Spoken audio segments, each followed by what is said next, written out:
ISO 14001, ISO's well-known standard for environmental management systems, was first launched in 1996. With the publication of the 2015 edition, we asked Acting ISO Secretary General Kevin McKinley why the standard has been revised. Well, the environmental context now is challenging. We see a lot of difficult discussions on climate change. We see a lot of challenges for organizations to meet expectations of policymakers related to water utilization, related to energy usage. These are big challenges that are reflected as well in the views of their stakeholders, of shareholders. The expectation that organizations will steward the environment and perform according to what they believe is appropriate in a modern organization. So these types of changes were very much taken into consideration by the committee that developed the new 14001. So Kevin, why is the standard so important? It's a tool. It's a tool that supports advancement and supports continual improvement. The standard itself has gained recognition through use in organizations as a self-improvement tool. It's also gained prominence through third-party recognition, through certification, where we have now more than 300,000 certificates for 14001 globally, a sign of its impact and a sign of its uptake in many, many countries. Now, for users of the standard, what are the main benefits? The 14001 standard will be a way for organizations to help meet their legal requirements. That's certainly very important. And to also go beyond and to take measures that are in keeping with the expectations of their stakeholders, of their shareholders. It's also an organized way to get employees engaged on meeting environmental commitments.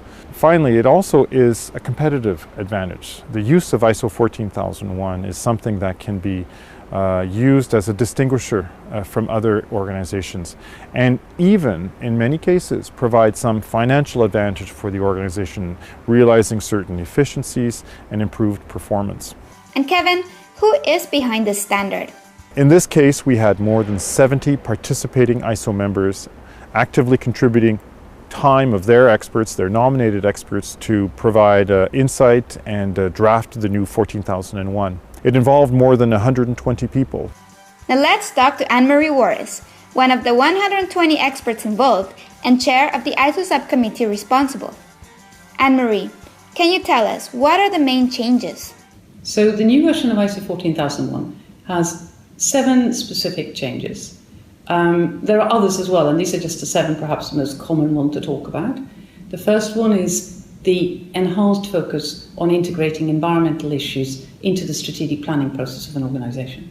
The stronger focus on leadership and the demands of leadership of an organisation to get involved in these issues. Protecting the environment, which is increased to look at resource use and also to look at what demands may be put on the environment by the organisation. The environmental performance, which was one of those things in the previous version of the standard that everybody said it was not strong enough, it's distinctly stronger now. The issue of life cycle perspective, so the need to think about the perspective of a life cycle when you start looking at environmental aspects and impact. The issue of enhancing communication, so thinking about how you're communicating better with your stakeholders.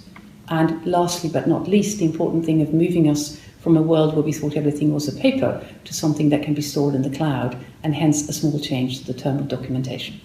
And what are you hoping for the future of ISO 14001? But what am I looking for in the next 20 years? I'm hoping the standard will become the tool of choice for businesses to help them manage environmental issues in their strategic thinking, action and plans. From September 2015, there will be a 3-year transition period for certified organizations.